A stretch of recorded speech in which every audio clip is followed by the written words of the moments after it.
16, Mateo capítulo 16, continuando con esta serie de estudios sobre el Evangelio de Mateo.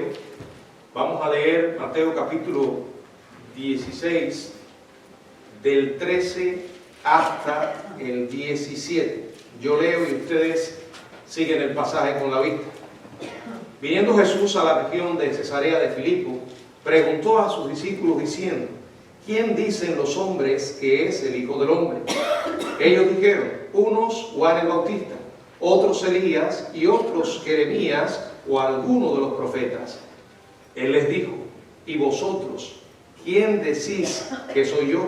Respondiendo Simón Pedro dijo: tú eres el Cristo, el Hijo del Dios viviente.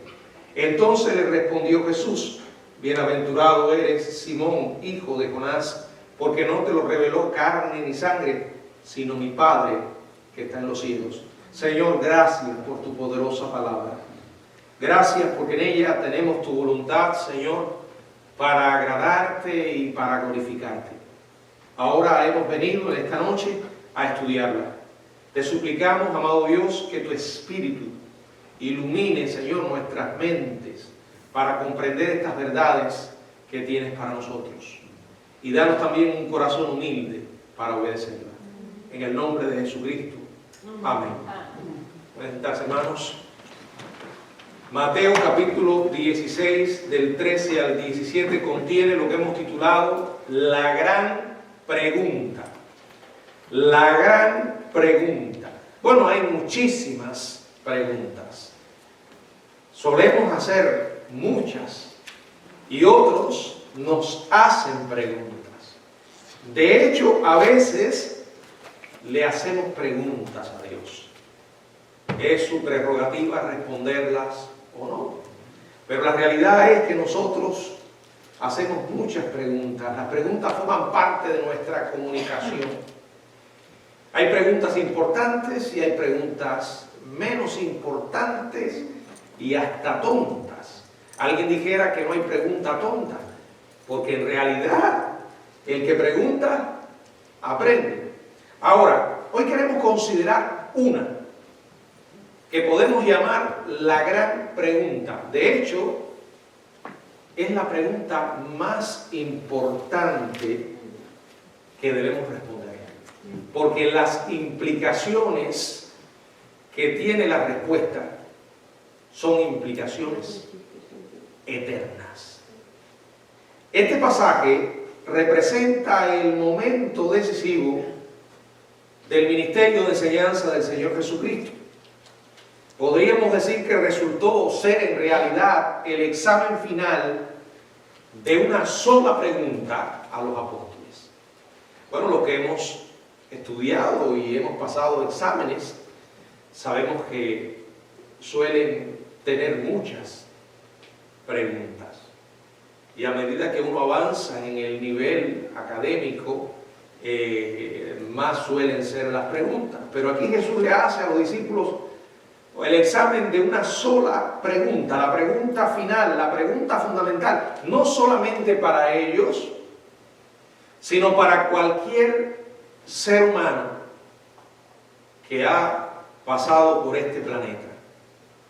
Es la gran pregunta que todos tenemos que enfrentar en un momento de nuestra vida, porque la respuesta que demos a ella demuestra, evidencia dónde vamos a pasar la eternidad. Por eso es tan importante. ¿Cuál es? Bueno, la pregunta es: ¿quién es Jesucristo? ¿Quién es Jesucristo? Esa es la pregunta que cada individuo tiene que hacerse. Por cierto, usted no la puede responder por otro. Es personal. No podemos responderlas por otros, ni otros pueden responderla por nosotros. Es algo que se trata de Dios y mi vida y la tuya. De la misma manera que la salvación no se puede heredar. Usted no puede entrar al cielo por la fe de otra persona. Así tampoco usted puede responder la pregunta por otra persona. Cada uno tiene que dar la respuesta a ella. y como dije, tiene una importancia enorme, yo diría más que monumental, porque en ella o de ella depende el destino eterno de cada uno. No podemos escapar, no podemos evitar responderla.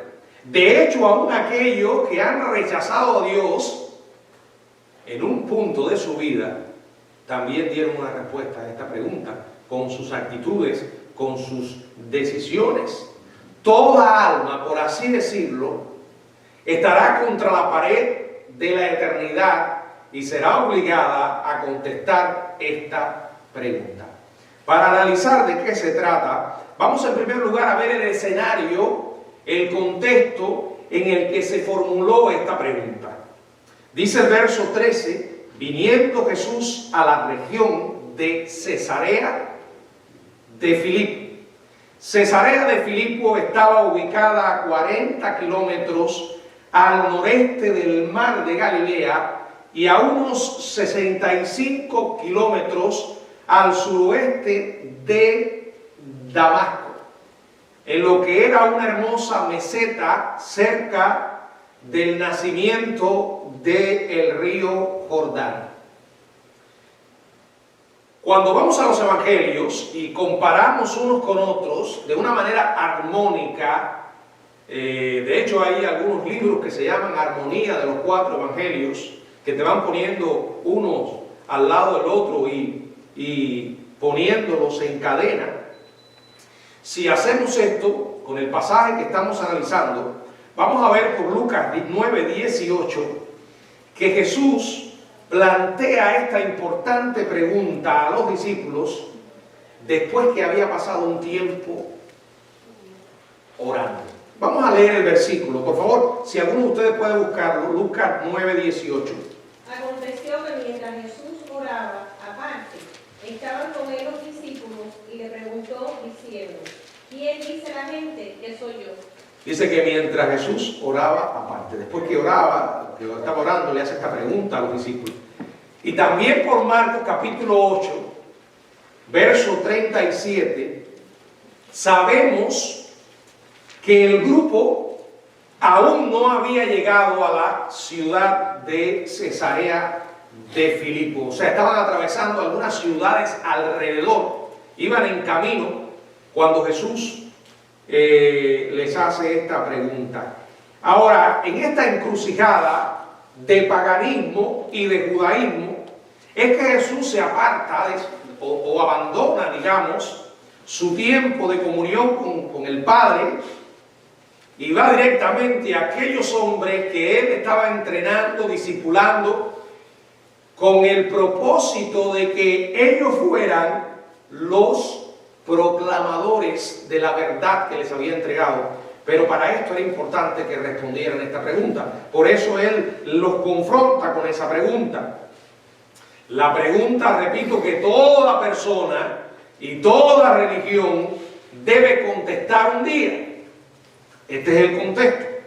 Ahora veamos cuál es la pregunta. Verso 13, la parte B del versículo dice, preguntó a sus discípulos, diciendo, ¿quién dicen los hombres que es el Hijo del Hombre?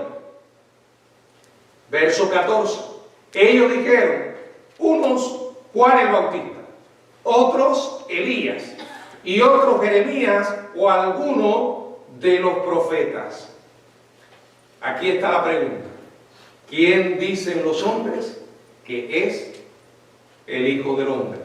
Esta expresión, Hijo de Hombre, era la designación preferida por Jesús, la que más usaba para hablar de Él. Se utiliza para referirse a Él cerca de 80 veces en el Nuevo Testamento. Los judíos estaban muy familiarizados con esta expresión porque era un título que se aplicaba al Mesías. En Daniel capítulo 7, si alguien puede buscarlo y leerlo, Daniel capítulo 7, verso 13.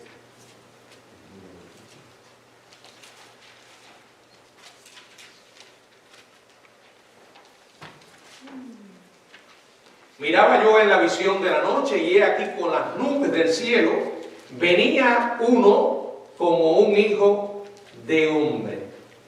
O sea, esta expresión se refería al Mesías y era una manera de resaltar su humanidad.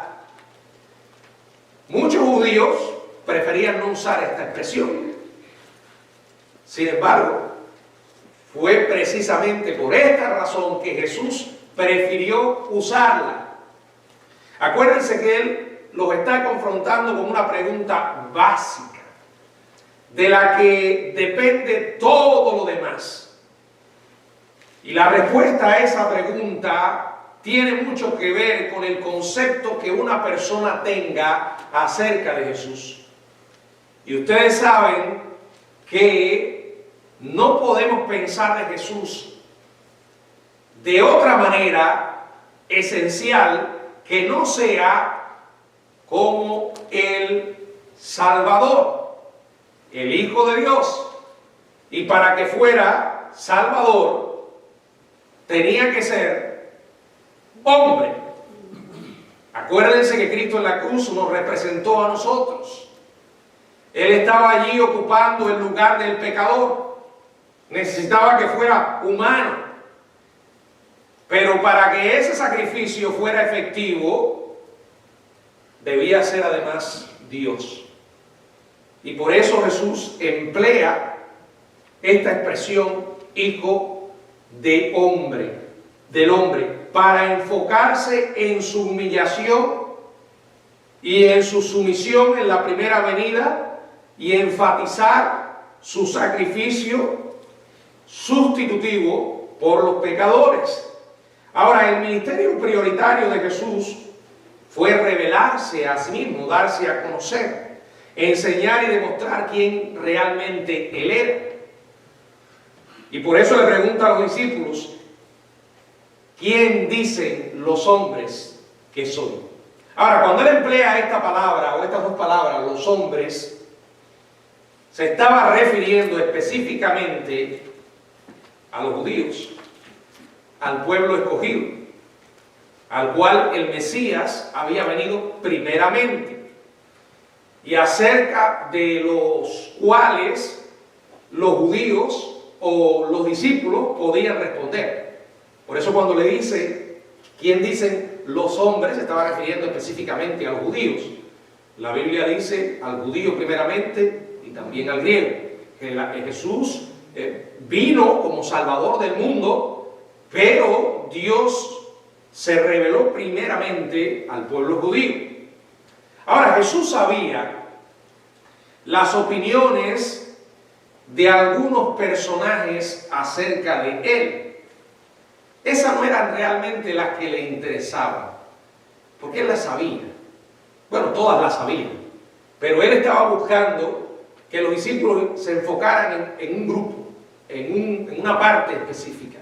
Por ejemplo, de aquellos de los que le estoy hablando, eran los fariseos y los escribas, los incrédulos e hipócritas, fariseos y escribas, que llegaron a acusarlo de estar aliado ¿con quién? Con el diablo, ¿se acuerdan? Ahora, él estaba preguntando acerca de aquellos que tenían un concepto quizás más positivo sobre él, aunque estuviera equivocado. Un concepto en el que reconocían que era quizás alguien un poco más que un líder religioso. Después de oír la enseñanza y de presenciar los milagros de Jesús, ¿cuál era el veredicto final que tenían acerca del Hijo del Hombre? Él les pregunta, ¿quién dice los hombres que es el Hijo del Hombre? Quería saber la opinión de la gente, primero, ¿verdad?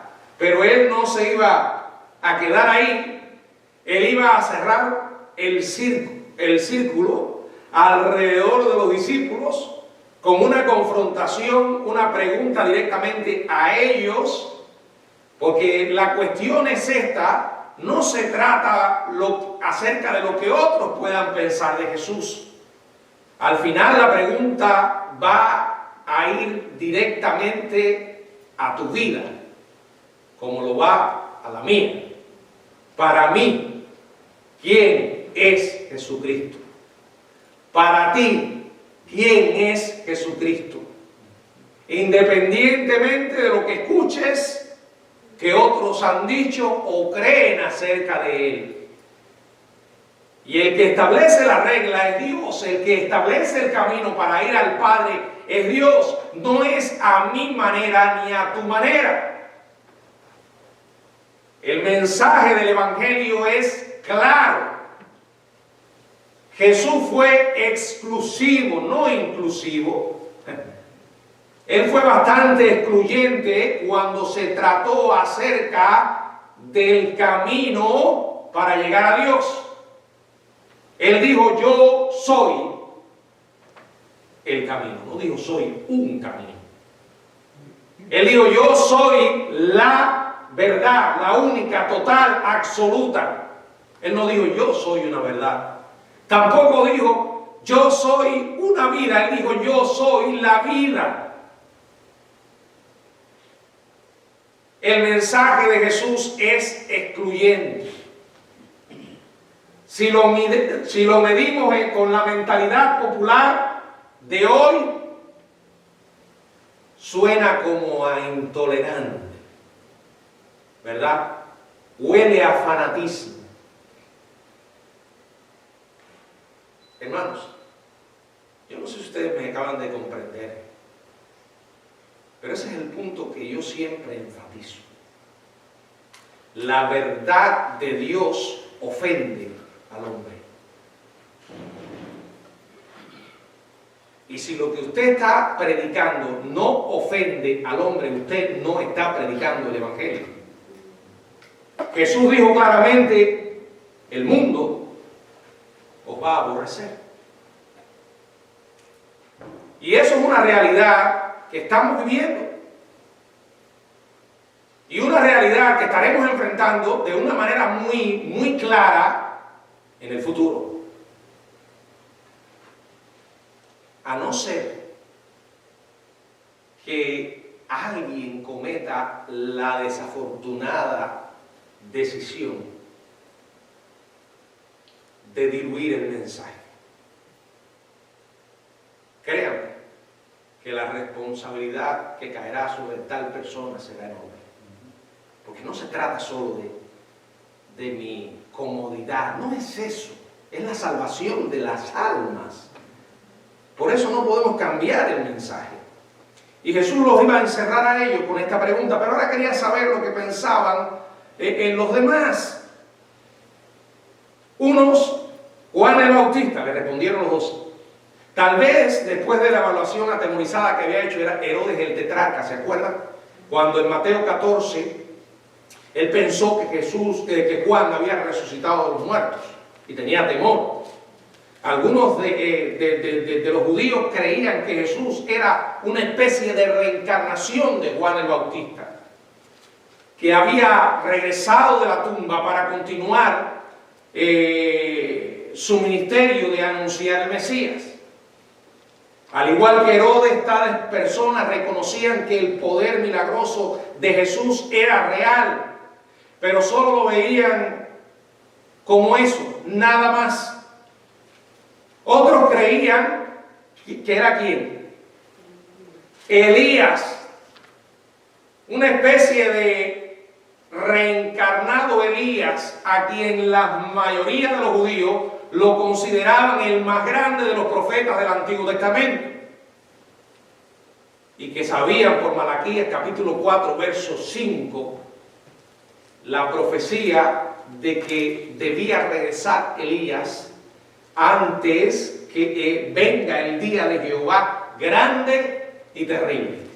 De hecho, algunos pensaron que Juan el Bautista era Elías. Él había venido, dice la Biblia, con el espíritu de Elías, pero cuando le preguntaron, ¿eres tú Elías?, él dijo que no. O sea, todavía Elías falta por venir. Y de ahí que algunos consideran que Elías será uno de los dos testigos que van a predicar durante los 7 años de tribulación: Elías y Moisés.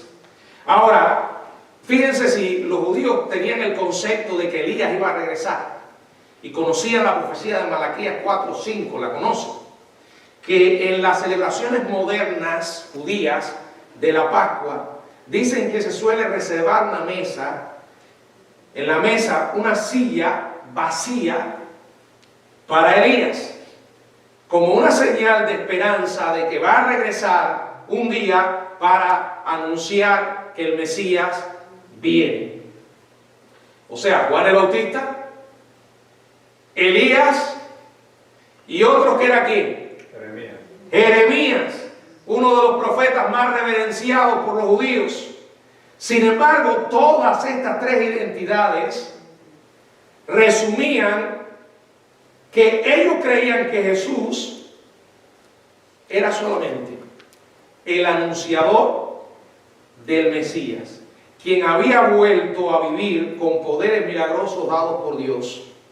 Ahora, el resto de las personas que reconocían a Jesús como alguien singular no especulaban acerca de su identidad en particular, sino que simplemente consideraban que era alguno de los profetas que había resucitado. Vamos a ver qué dice Lucas 9:19.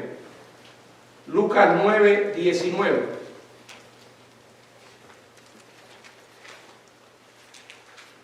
Ellos respondieron: unos Juan el Bautista, otros Elías, y otros que algún profeta de los antiguos ha resucitado.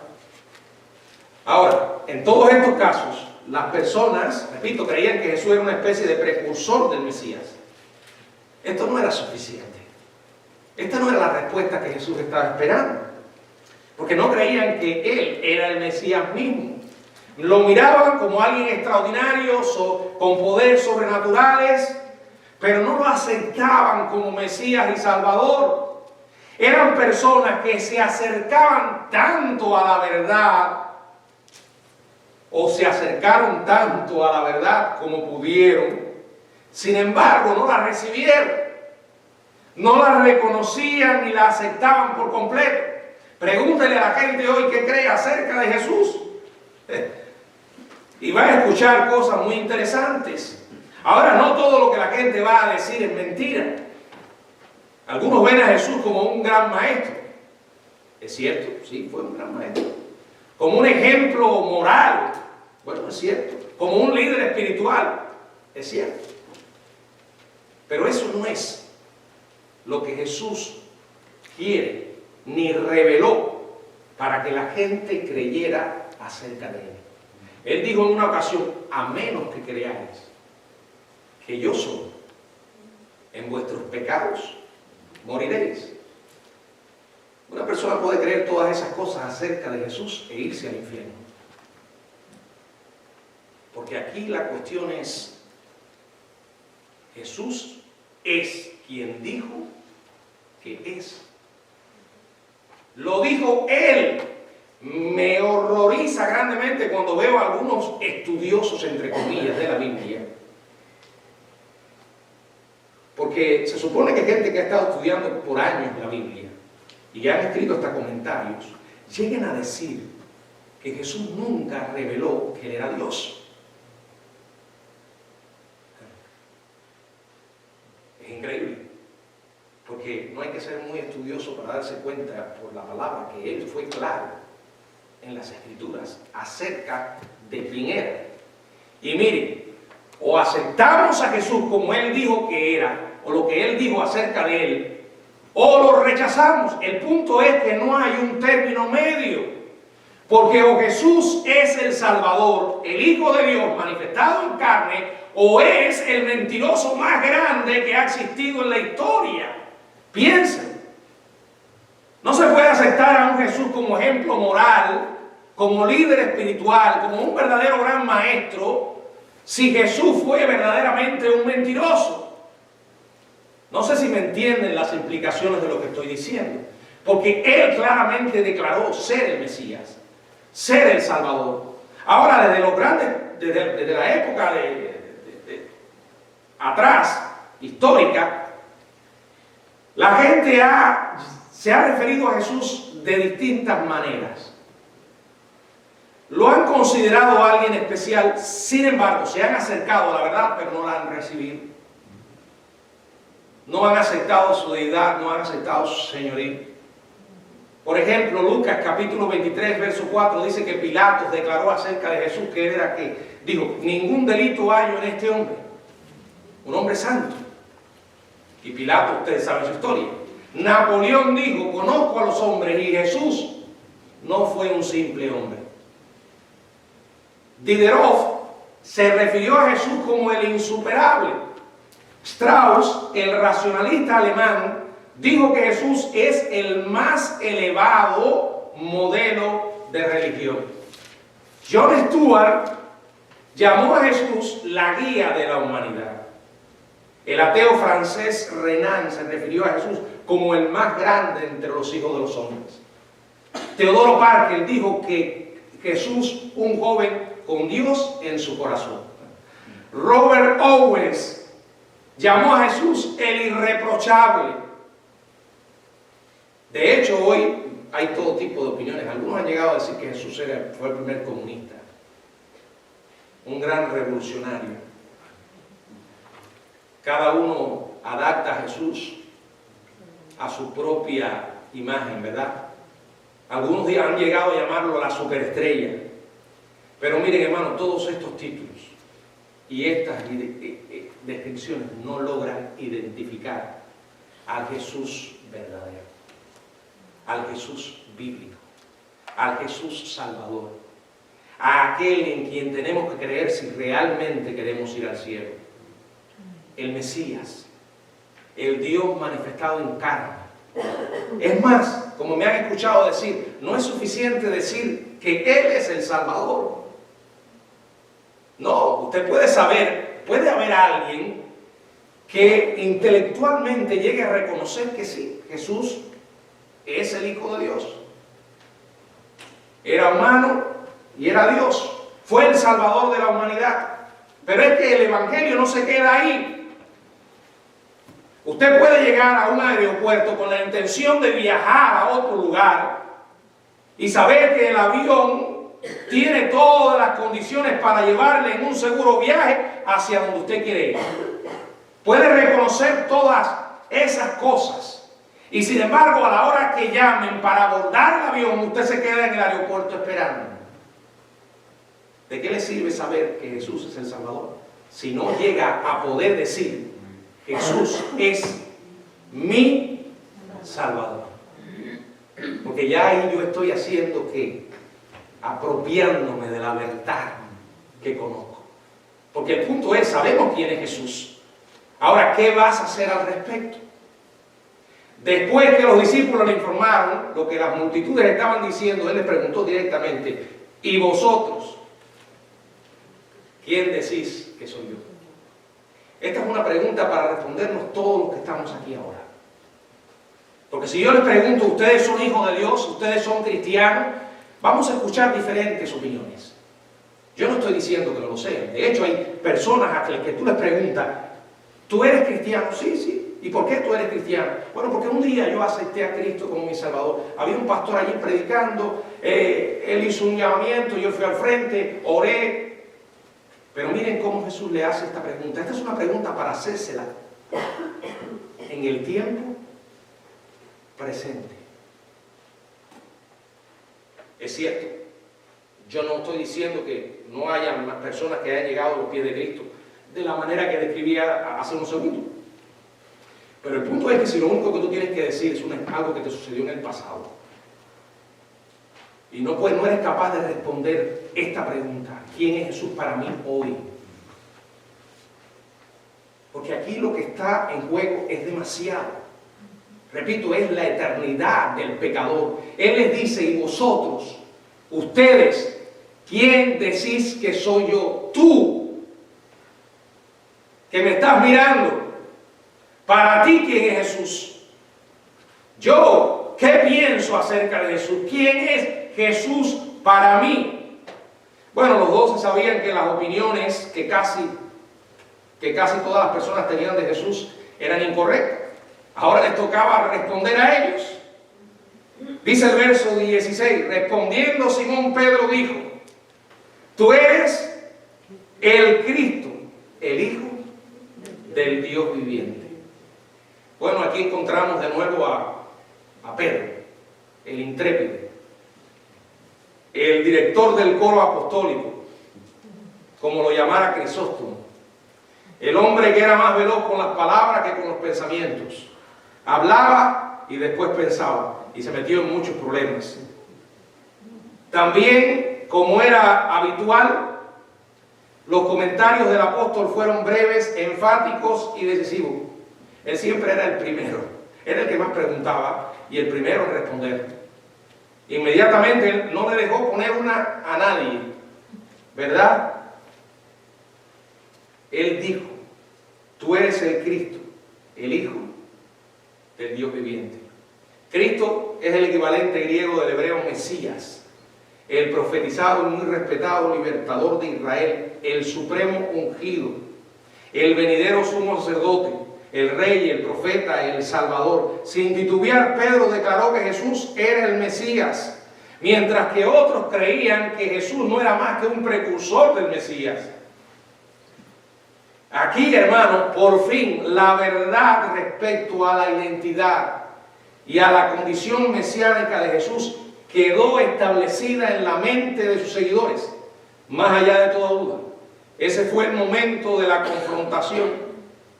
Sabemos que más adelante ellos iban a pasar por momentos de debilidad y de confusión acerca de algunas cosas que Jesús decía y hacía. Pero ya no iban a dudar más en cuanto a quién era aquel que decía y hacía estas cosas. Era el Cristo, el Hijo del Dios viviente.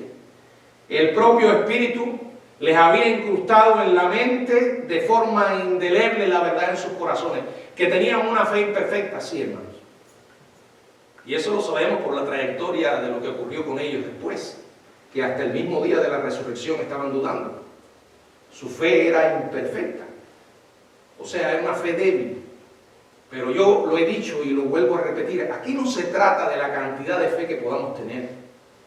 Es importante tener una gran fe, pero más importante de tener una gran fe es en quién.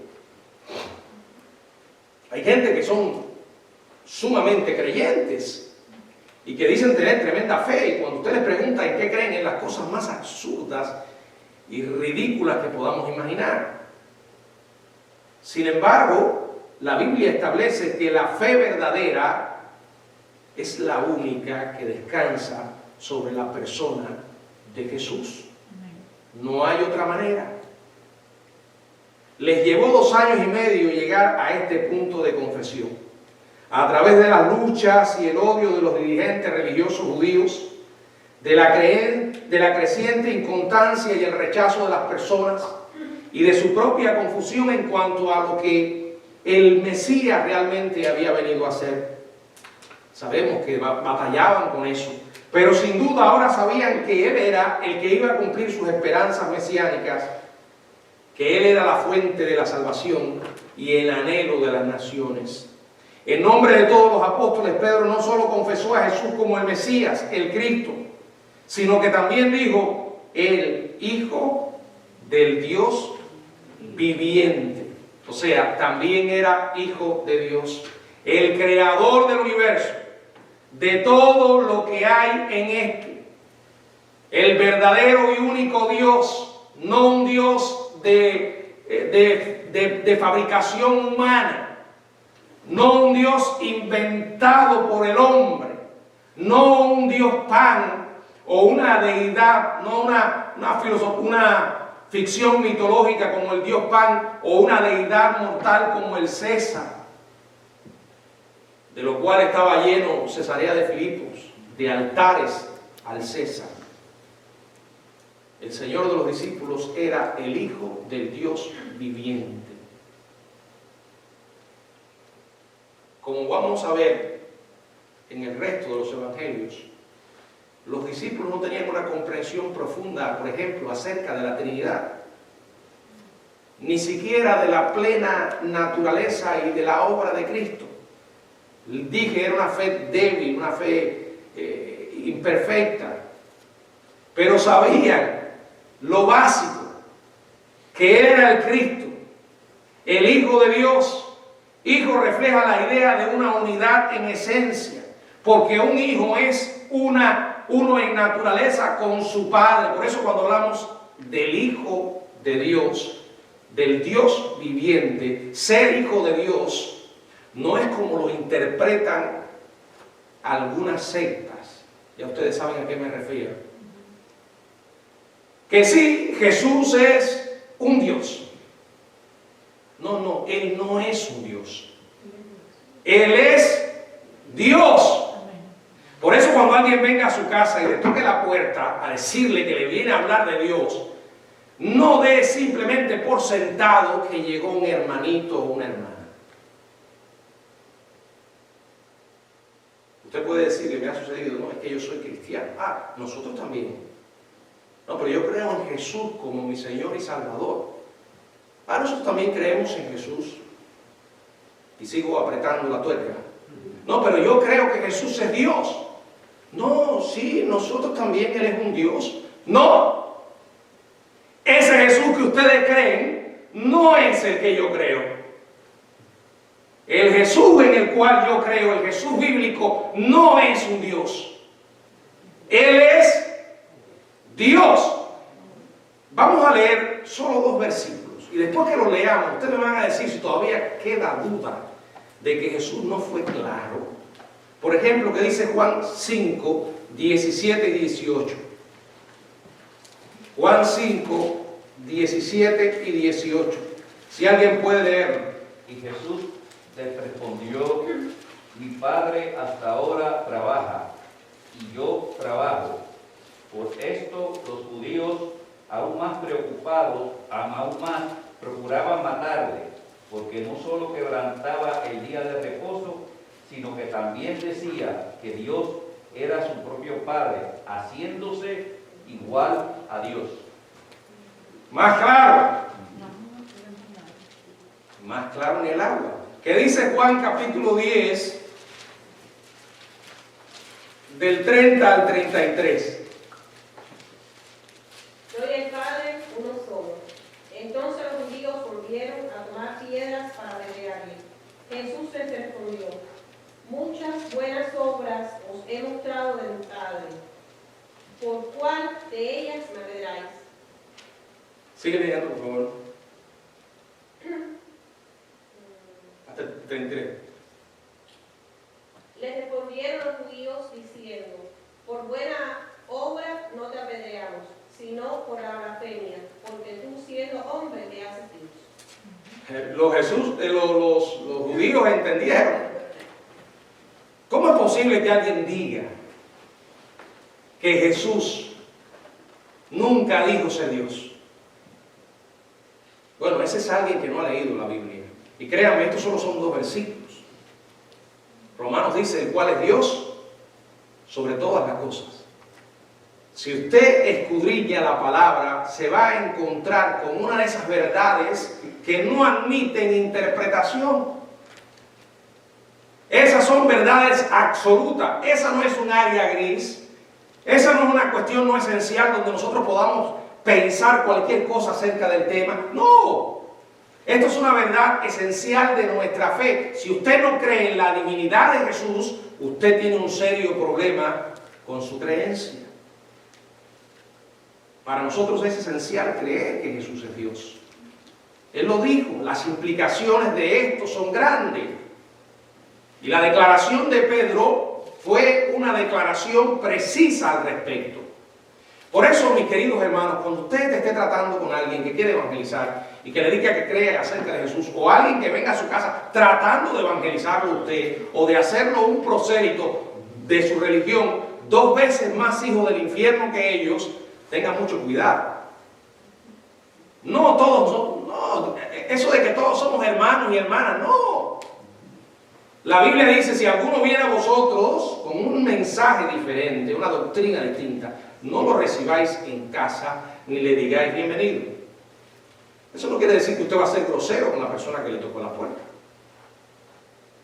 Es más, puede que lo invite a sentarse. Si está preparado para confrontarlo con su mensaje. Ahí de lo que está tratando es de que tú recibas a la persona dando por sentado su doctrina como buena, dándole la bienvenida a su falso mensaje. Por eso, cuando alguien le diga que cree en Jesús, bueno, por favor, explícame, ¿quién es Jesús para ti? Esto es algo que hay que precisar. Ahora miren cuál fue el resultado. Entonces le respondió Jesús: bienaventurado eres, Simón, hijo de Jonás. Bueno, aquel que confiesa a Jesús como Señor y Salvador es bienaventurado. Miren lo que dice Primera de Juan, capítulo 4, 14 y 15. Primera de Juan, capítulo 4, verso 14 y verso 15, si alguien puede leerlo.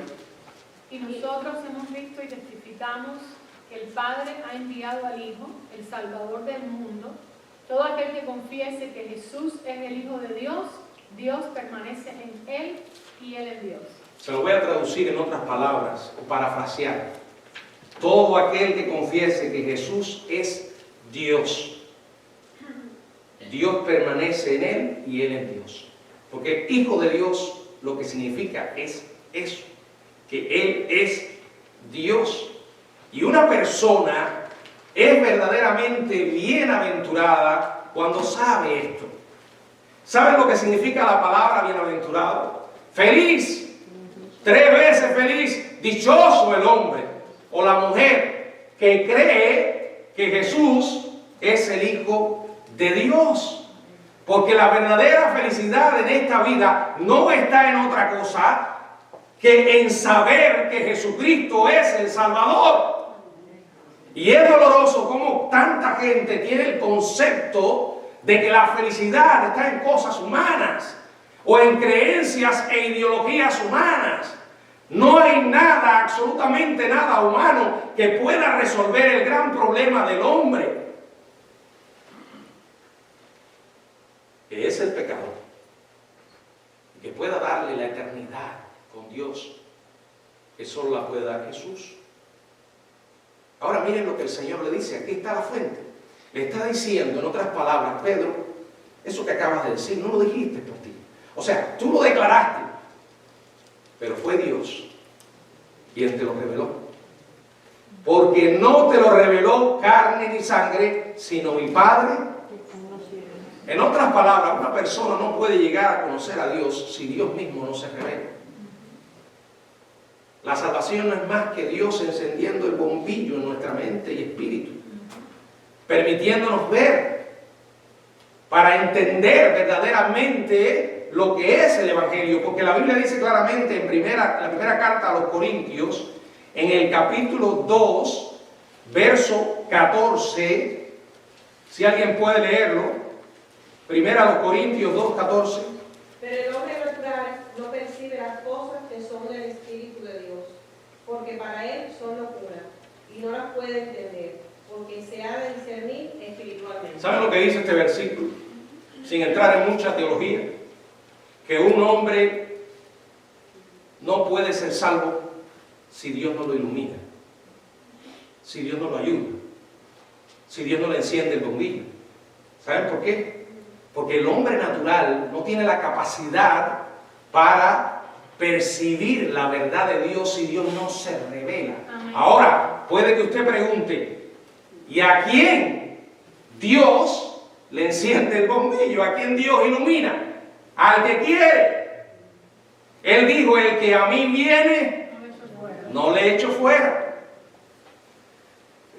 ¿Cuánta gente no le hemos hablado del Evangelio y le parece locura la historia del Evangelio? Un Dios que se ha hecho carne, que haya venido a este mundo, que se ha dejado crucificar. La historia de que Jesús resucitó al tercer día, que se nació de una virgen. Tú y yo creemos todas estas cosas y estamos dispuestos no solo a vivir por ellas, sino a morir por ellas. Pero para una gente incrédula, todo esto no es más que ¿qué? Una locura. Nosotros creemos que Jesucristo va a regresar. Pregúntale a un incrédulo, la Biblia dice que vendrán burladores. Y ya están. Todo permanece igual. ¿Qué Dios ni qué Dios? Y muchas veces, debido al mensaje engañoso de ciertos grupos que en lugar de llevar un mensaje de esperanza, es un mensaje de juicio. Hay cristianos que se callan. Me ha pasado a veces que le estoy predicando a alguien. ¿Y tú? ¿Cuál es tu religión? Bueno, yo soy bautista. Ah, ¿tú no eres testigo de Jehová? No, no.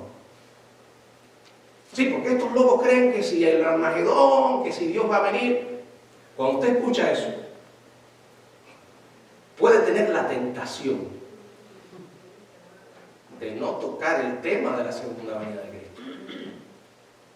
Porque dice, si este me está diciendo que son unos locos porque están hablando de esto, pero ellos están predicando una mentira. Mi respeto para ellos, porque predicando una mentira son muy fervientes. Pero no creo que sea un ejemplo digno de imitar, como algunos dicen. He escuchado a algunos bautistas que dicen, nosotros tenemos que aprender de los testigos de Jehová. Porque ellos sí van casa en casa y le hablan a la gente. Sí, hermano. Pero cuando usted analiza por qué lo hacen, es por una motivación totalmente equivocada. Ellos creen que mientras más hagan, más se pueden ganar el favor de Dios. Ahora, nosotros cuando le hablamos a las personas, no es porque nos vamos a ganar la salvación, sino porque ya la tenemos. Y es imposible que tú hayas entendido lo que Pedro declaró y te quedes callado y no le hables a otras personas. ¿Cómo es posible que tú creas que Dios te perdonó y te salvó del infierno y te ha prometido una eternidad con Él y no le hables a otras personas de Jesucristo? No le hablamos a las personas porque queremos ganarnos el cielo. Le hablamos porque ya tenemos el cielo por gracia. Ese es el mensaje que la gente necesita. Por eso cuando le hablamos a alguien tenemos que orar. No es suficiente que le hables a una persona. Necesitas orar por esa persona todos los días. Porque el único que puede iluminar esa oscurecida alma es Dios. ¿Cuál es tu responsabilidad y cuál es la mía? Hermanos, entregar el mensaje y entregarlo fielmente. Dejar los resultados en las manos de Dios. Pastor, pero hay personas que van a rechazar. ¿Serán una mayoría? Sí, pero van a haber algunos que van a creer. ¿Quieres tener éxito? Mientras más siembres, más posibilidad hablar de que la semilla de fruto. Y hermanos, ese es el mensaje que Dios nos ha llamado a proclamar. Un día tenemos que confrontar a cada persona con esa gran pregunta. Es importante que tengamos esto en cuenta. A veces Dios te va a usar a ti, me va a usar a mí, para ocupar el lugar de Jesús y ser nosotros los que tengamos que hacerle a la persona la gran pregunta. No es algo que hacemos en nombre nuestro, sino de parte de Dios. Para ti, ¿quién es Jesús? Y si la persona no lo ha entendido, tienes que explicarse. Y tienes que orar por esa persona para que Dios ilumine su alma. Ese es el mensaje que tú y yo estamos llamados a proclamar. Y yo me aferro con todo mi corazón a esta verdad. ¿Saben por qué? Porque creo que esta es la verdad que la gente necesita hoy. No solo en Estados Unidos, sino en el mundo entero. Mientras más vivo, más me convenzo que no hay esperanza en el sentido horizontal. Cuando yo oigo a algún creyente mirando demasiado a un lado y a otro, mirando a un lado y a otro, no mirando al cielo,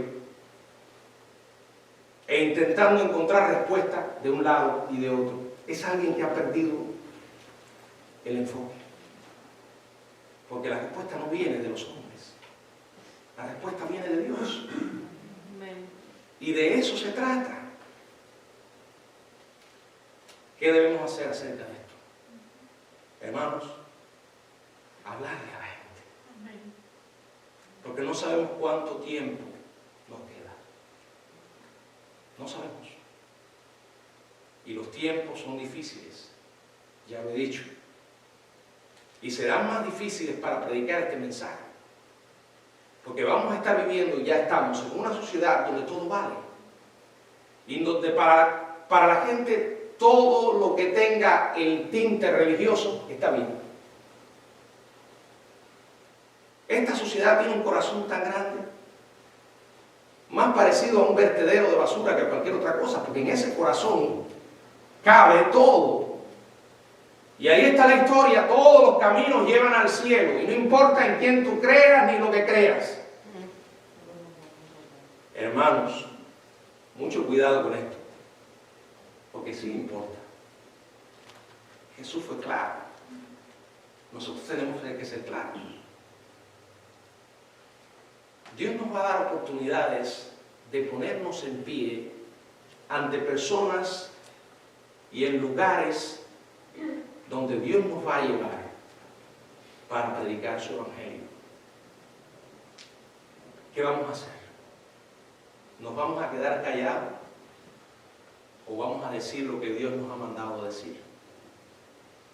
¿Vamos a tener el valor para hablar la palabra? Yo soy de los que pienso que un cristiano debe ir donde Dios le abra la puerta. Creo eso. Si usted va con la convicción profunda de que va de parte de Dios para entregar el mensaje de Dios, donde Dios le abra la puerta, vaya. Como el Señor le dijo a Pablo, calla, habla y no temas. Habla y no temas, porque tengo mucho pueblo aquí. Y Dios todavía tiene mucho pueblo que salvar. Amén. Y estos son los tiempos, hermanos. Los tiempos. Y escuche esto, hay mucha gente para salvar en el mundo. Y sorpréndase con lo que voy a decir ahora. Y también hay mucha gente para salvar en la iglesia. Personas que tienen conocimiento de Dios, pero nada más. Explore un poco lo que cree la gente con la que usted se relaciona y lo que cree la gente que usted conoce que van a cualquier otra iglesia. Tómese un tiempo para tener una conversación espiritual y se va a quedar sorprendido. Que el Señor nos ayude a hacer lo que Él nos ha mandado a hacer. Y para ti que me estás mirando, ¿qué respuesta vas a dar a esta pregunta? ¿Quién es Jesús para ti? ¿Quién es? Solo hay una que es correcta. Él es el Salvador, el Hijo de Dios, que vino a morir en tu lugar, a pagar por tus pecados, para que tú tengas la oportunidad de poderte arrepentir y creer en Él, ser perdonado e ir al cielo. Ese es el mensaje. Que el Señor nos bendiga. Amén.